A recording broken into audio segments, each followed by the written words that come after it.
win and one must go home. Usually, in history, masasabi natin na Team Falcons Mena ang underdogs in this specific series. But moments, games, series from the past days have showcased na hindi tayo dapat mag-underestimate ng kahit sinong team for this year's MSC. Yung mga teams na inakala natin na tutungtong ng malinis sa itaas ay hindi natin nakita.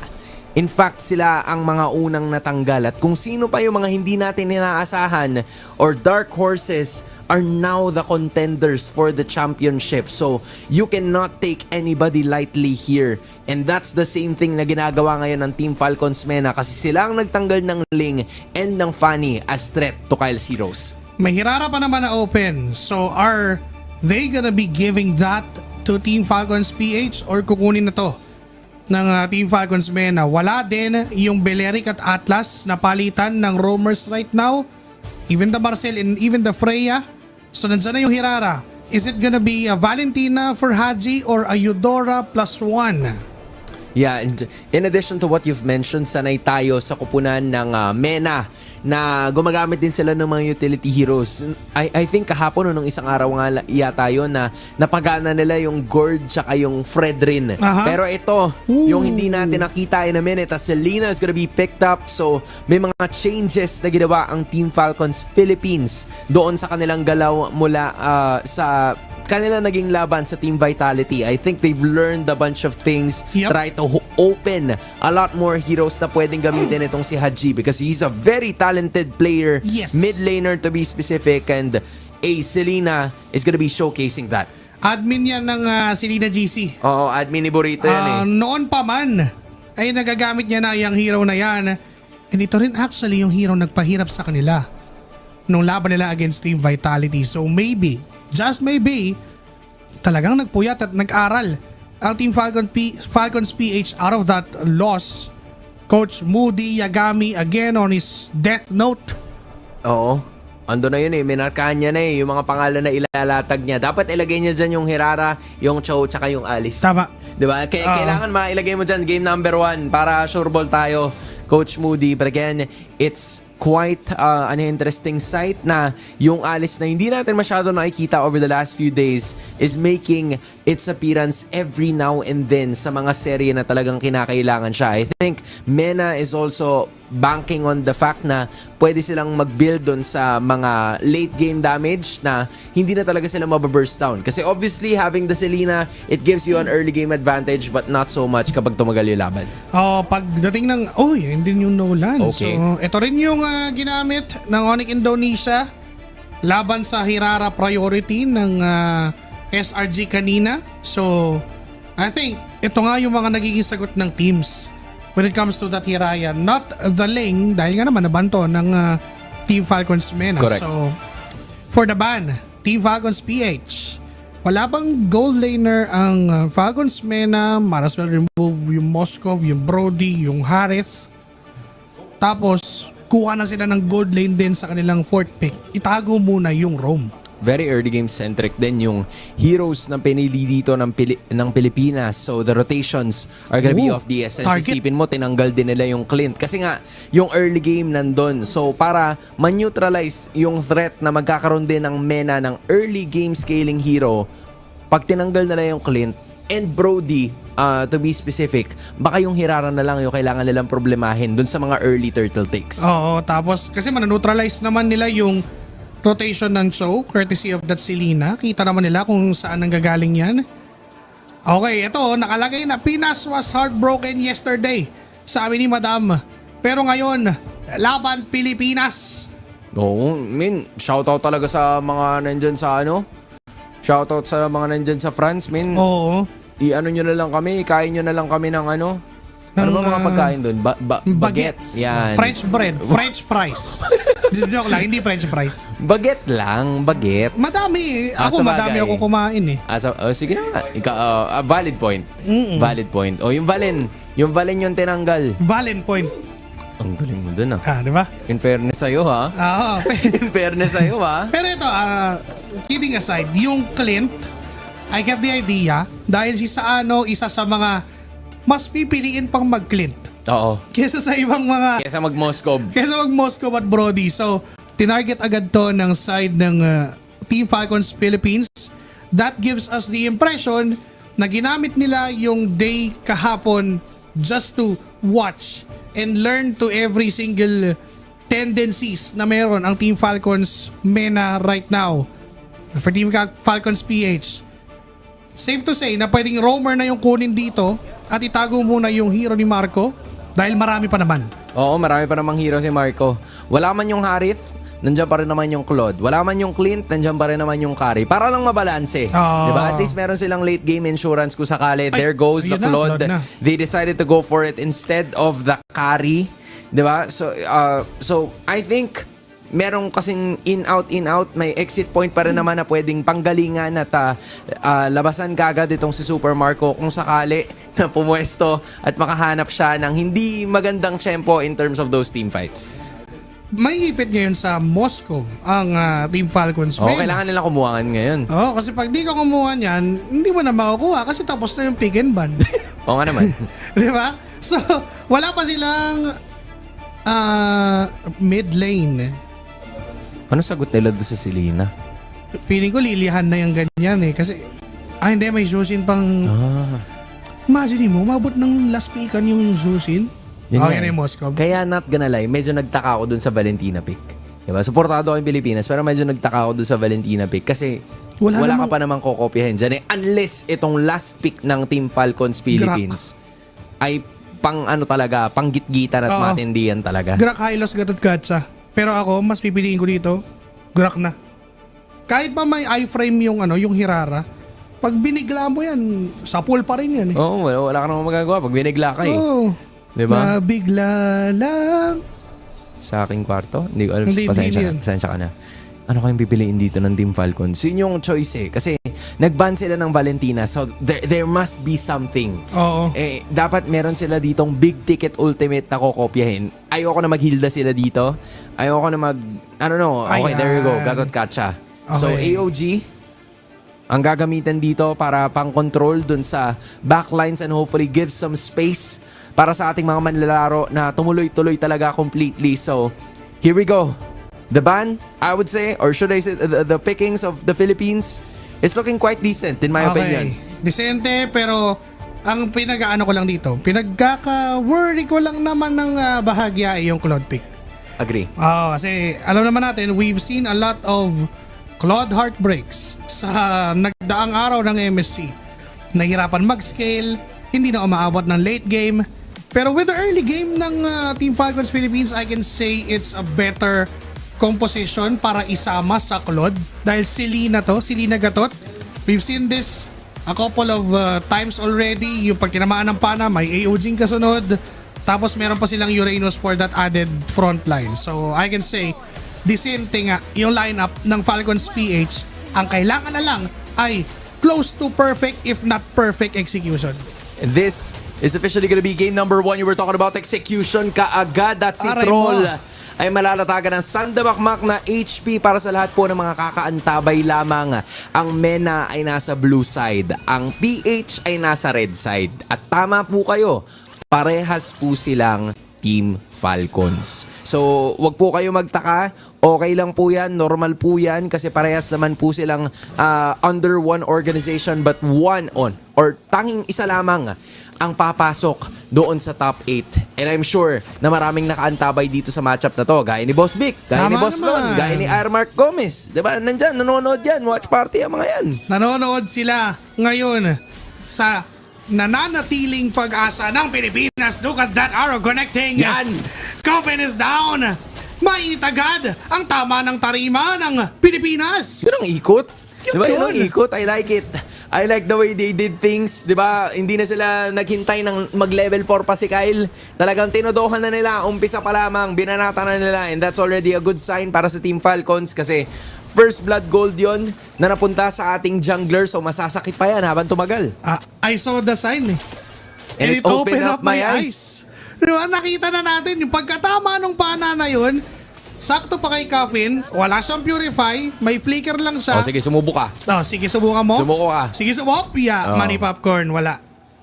Okay na. Okay na yan. Ang plano lang naman kumuha lang siya ng ng XP Crab Tama naman. All is well. Kung sakaling mag-back away siya, part of the plan. Pero ngayon, pupwesto tayo para sa pinakaunang pagong ng laban natin. Our last hope is off to an amazing start dahil nakakuha sila ng kill at parang gusto pa talaga dahil nakuha na naman nila itong si Troll. Wala na siyang flicker though. So, babalik 10 seconds bago maituloy ito para sa unang pagong. Pwedeng lumipat bilang ng target at patayin yung show ng Falcons Mena.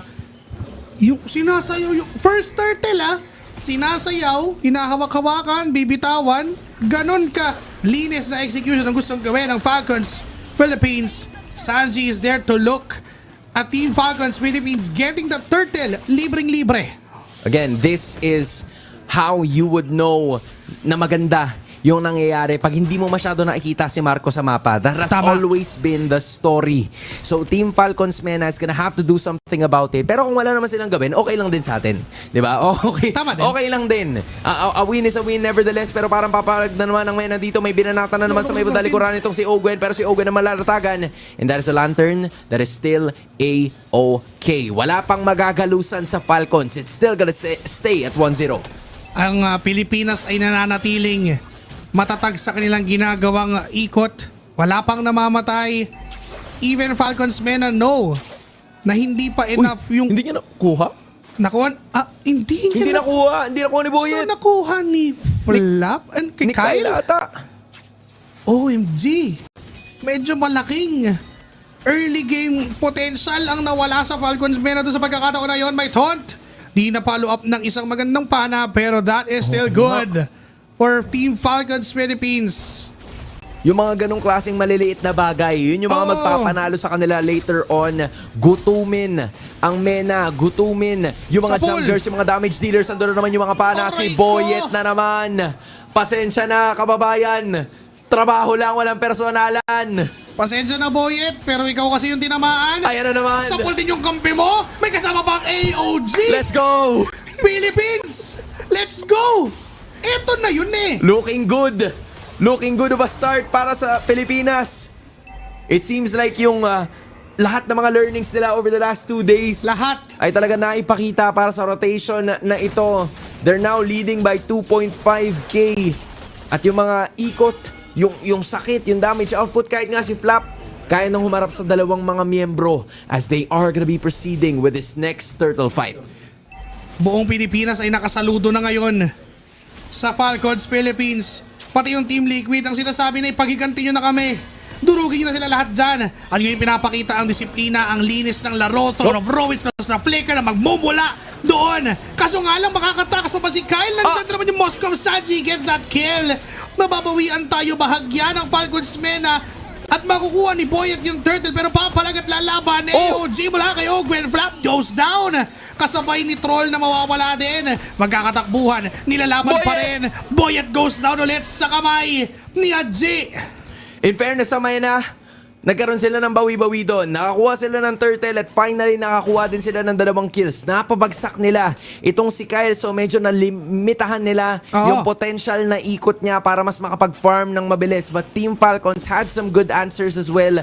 We were able to take at least 1 or maybe 2 kills para medyo man-neutralize yung situation at hindi magkaroon ng overwhelming victory ang Team Falcons Mena upon that objective taking. Kaya ngayon, kung mapapansin mo, wala na din yung mga energy shields in terms of those turrets and that's gonna give some room para makapagpabagsak tayo ng pinakaunang tore sa laban na to. Parang ito na, nakikita ko na. Ito yung ini-expect natin na performance ng mga kapwa natin Pilipino. Ang ganda ng pinapakita ng Team Falcons Philippines ngayon. Yung mga simpleng amba ng taunt, tapos may pana. Nakapush na agad si Marco doon. Walang problema si Super Marco. Literal na inaalagaan siya ng mabuti ng Team Falcons Philippines and even Kyle. Even though namatay siya ng isa doon, okay pa rin ang kanyang farming. I-frame mula kay Boyet. Si Flap nanggugulo lang. Inaasawa lang niya yung 2 miyembro ng Falcons Mena. Willing naman Okay lang din naman habang yung 4 ay nandito sa may bandang gitna. There's gonna be a minion wave present. Troll is gonna be joining the party as well. Napapalag na sila ngayon. Sumusubok pa si Super Marco na bumasag ng tore but still gonna be Falcons Mena defending that first tier turret down. 1v1 sa top. 1v1 sa top lane. It's gonna be Sano versus Kyle. Spear of Destruction na nagamit din. Lantern Flare na medyo may iwasan. May sipa pa naman gagaling doon kay Troll. Pero sinasayawan lang din ni Flap. Oh! At Haji pala yun! Siya pala yung sumasayaw doon sa gitna. Nakakuha pa siya ng isa and that's Sano falling down from Falcons Mena kapalit ng buhay ni Haji. 1 for 1 na naman yun. It's a mid laner for a gold laner and honestly, we will take it dahil wala yung isa sa mga main damage dealers. Mapipigilan at magde-delay na naman yung scaling na bibitawan itong si Sano kaya malinis nating makukuha yung pangalawang pagong or should I say yung ikatlo at huling pagong ng laban na ito. We are maintaining a 3.3k gold lead and hopefully madagdagan pa natin to sa padating na pinakaunang Lord Team Fight. Dapat na lang kami dito, wag bumitiw. Wag mo nang bibitiw.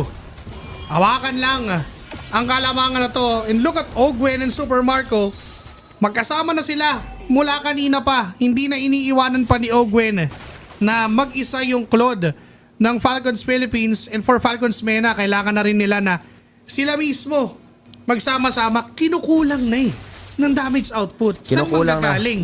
Sa Alice, sa Hirara, nahihirapan nga si Boy at mag-farm. Kailangan nandun yung Moskov. May sipa doon. Oh my gosh. Mula kay Troll, Crimson Beacon. Nakaiwas. Kaso nakaiwas sa SOD. Itong si Haji, may mga dash pa na pwede. Pero yung shield hindi na enough para mabuhay siya doon. Ngayon si Boy ay low on HP. Yan. Nag-flicker pa si Flap na akala mo may crowd control siya. Pero enough naman yung damage para patayan at paghigante ang kanyang kakampi. Kaso nga lang may touring nakuha. Oh, nakalamang doon Nakalamang doon ang Mena dahil doon sa major objective na nakuha nila or should I say an objective around the map pero na-neutralize naman kagad yan ng kupunan ng Team Falcons. Yung 3,000 na lamang natin kanina umangat sa 4. Inuunti-unti nila. Dinadahan-dahan. Sure, meron mga moments na yung Team Falcons Mena ay nakakakuha ng mga kills but eventually, Falcons Philippines has always found some answers para manatili tayo na nasa itaas. In addition, idadagdag yata nila itong top lane turret. 3 miyembro, rekta dive. May pana, hindi na tama. 4 na miyembro na yung nandito. Mapipilitan mag-blood gleam out. Itong si Sanji, kaya naman Torre ay makukuha ng Falcons Philippines. 5 na yung nandito. Hindi sila nagbibiro. Nung tinamaan ng pana yung isa, diretso na sa mismong kamatayan ng Zoshin. Aatras na ulit itong si Sanji. Pwede pa mabasag ng Torre ang Falcons Philippines. Teka lang, that escalated quickly dahil basag yung inhib ng Falcons Mena. Sige Sano, ayaw mo umuwi Sige, mag-push ka dyan. Okay lang din naman. They were able to get an energy shield off dun sa may bot lane pero inhibitor na to. Nakalamang na sila kagad. And what decision making? Yun yung desidido sila Yun. At dahil sa pagkuha nila ng objective sa itaas, naisama na nila yung Lord para sa Pilipinas. At ang kapalit lang nun, energy shield na in under 2 minutes or 2 minutes, mawawala na rin naman at all. Nice! What a nice raid! Parang, nice. Wow! Okay na Ganun na yung nangyari. And this time, Falcons Philippines, I mean, hindi lang nila nahawakan yung lead. Napalobo pa nila. 6,000 na. So, eto na yon. Ang next portion ng contest ay alaga. Ayan. Kailangan na nilang alagaan itong lamang nila. Walang pwedeng tumorta. Hindi pwede na magkaroon sila ng overextension hanggat maaari. Gawin lang nila yung ginagawa nila kanina. Secure ng objectives. One turret after another. And that is a great job upon getting the bot lane. Si Ogwen nagsusone lang pero tinulok siya ni Sano. Pero nakuha yung gitna, which is all part of the plan. Yun pala ang plano. At least paalisin lang si Sano dun sa pwesto para makakuha na ng Torre. No more energy shield. Si Kyle sumayaw ng bahagya imbis na palikod paharap pero makakapagpuwersa lang naman siya ng isang miyembro ng Falcons Mena para umuwi yung Lord. E mababurst down din naman agad ni Sano. Inib turrets na protektahan pa naman to ng Falcons Mena. May another wave na hawak ang Falcons Philippines. Yeah, fortunately, para sa kupunan dito ng Falcons Mena ay meron sila nung mga pantaboy. Pero ito na naman yung AOG, ito pumasok na. Papasok si Ogwen, Toton palabas. May mga bala mula kay Super Marco. Nangangaray si Sanji. Kailangan niyong umatras at si Boyet na ba iframe. Walang makakadepensa naman ulit ang Falcons Mena. May mga minions silang kailangang asikasuhin. Pero good defense wala sa Falcons Mena yon. But yung Falcons Philippines, iisa pa ba? Paplano pa ba na isang pumasok? Pero teka lang saglit, didisiplina na. Solid din yung ginagawa dito ng Mena. Nagsasama-sama na sila para hindi makapagpabagsak ang Pilipinas ng isa pang inhibitor. Maganda. Although initially, yung Lord Siege or yung Lord take na nakuha kanina ng Team Falcons, nagpunta dun sa itaas, this is where it's gonna be a problem now for Mena kasi butas na yun. Nga. At yun yung long lane. I think that is what Team Falcons were waiting for from the start. Kaya okay lang kung hindi sila makapagbabagsak ng Torre or inhibitors during that last few seconds. Kung makukuha naman na nila yung susunod na Lord, mas magkakaroon sila ng advantage. And in fact, they're leading by 7k anyway. Tapos, kinukuha na ng mga... Teka lang, Sakit na! Ang sakit mo, Super Marco. Kamuntikan si Trollton kung lumaylay pa siya ng kaunti. Baka nabigyan na ng ultimate ni Super Marco ng Blazing Duet. So, Falcons Mena right now, ang dami pa nilang pinoproblema mula sa Falcons Philippines. And even yung Lord, ang labo na ang hirap makita nung tsansa na lalaban sila dito. Legit tol, Kalmalicious lang. Kalmalicious is the game para sa kupunan mula sa Pilipinas. Team Falcons Mena, obviously hindi na sila magko-contest. Tinan mo, kinukomsat na sila ni Flap, oh. Nandun na siya sa may bandang gitna. Si Ogwen, ganun din yung ginagawa. At parang atake sila dito, pero hindi na nila i-commit pa. Si Flap, medyo mag-join the party, pero alam mo naman yan. Okay. Nagpapakiliti lang yan, eh. Maunat masyado. Kumbaga, kanina nga lang sa entrance, kung ano-anong ginagawa eh. Oo. Diba? Ganon din naman siya. Ang ligalig, eh. Ang ligalig eh. Tatayo ka na lang sa gitna kasi nga ipapakilala kayo. Ang dami pang extra movements eh. Pero okay lang yun. Kasi yun yung kailangan, I think, sa meta na to. Yun Kailangan maging extra ka. Yun. Kung meron ka mga picks na hindi mo pa nagagamit before or feeling mo gagana, you have to stick by it. Kailangan mo siyang piliin. And I think this has been the lineup na gumana para sa atin at ngayon gusto na nila makapagbabagsak ng inhibitors with the picks that they've had. Ang tawag doon piliin, huwag pilitin. Pero ngayon, ang Falcons Philippines ay nakatingin na din sa base ng Falcons Mena. Lord ay nakapasok na doon sa base. Yung mga iframes na ginagawa si Boyd just to clear this Lord, just to clear this minions. May lantern flare, pwede bumuhat ng isa.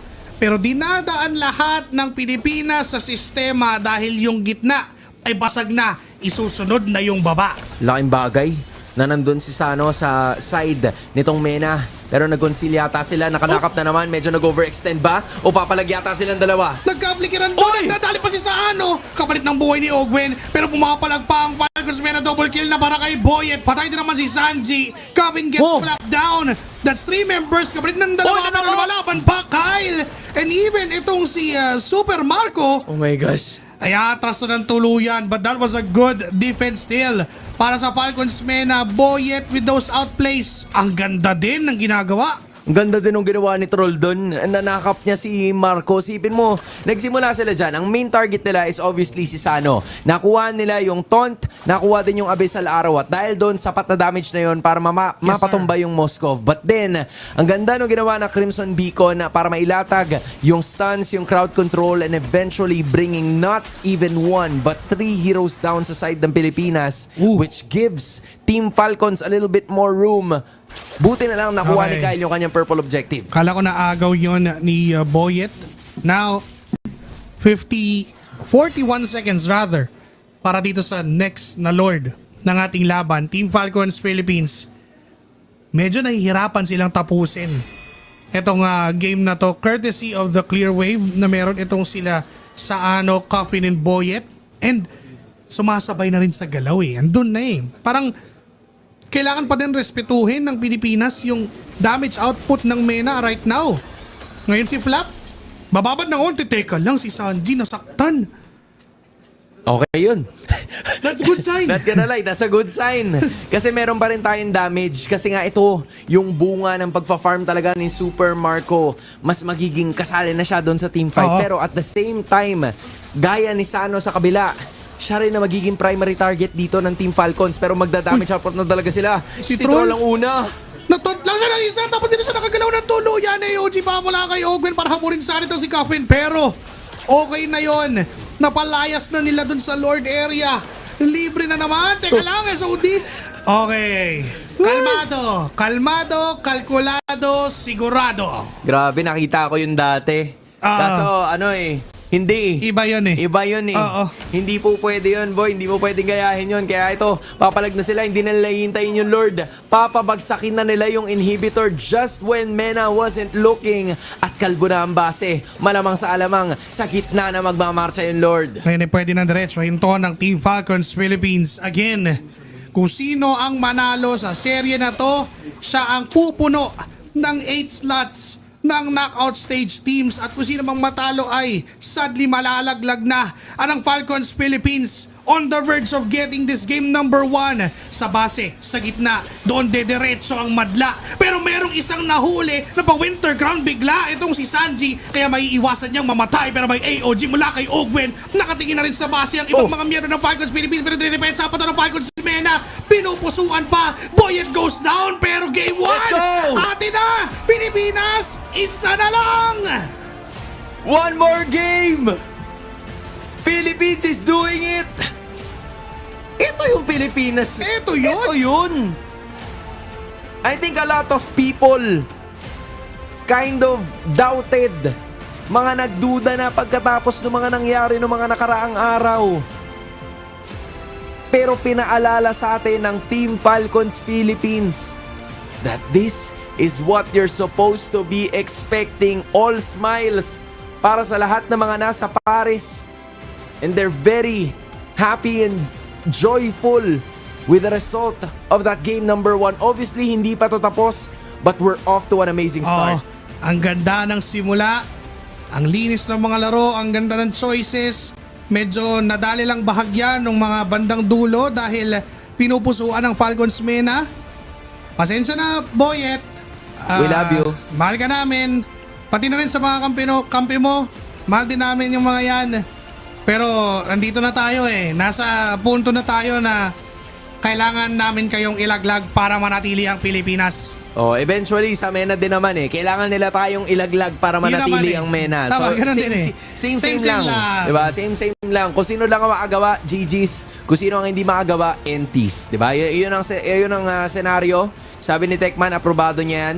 So, I would say, nasa puntong to, ang ganda talaga ng nagisimula ng Pilipinas. Oo. Very patient sila. Alam nila na kailangan nilang dominahin yung game number 1 through the early game dahil nga sa no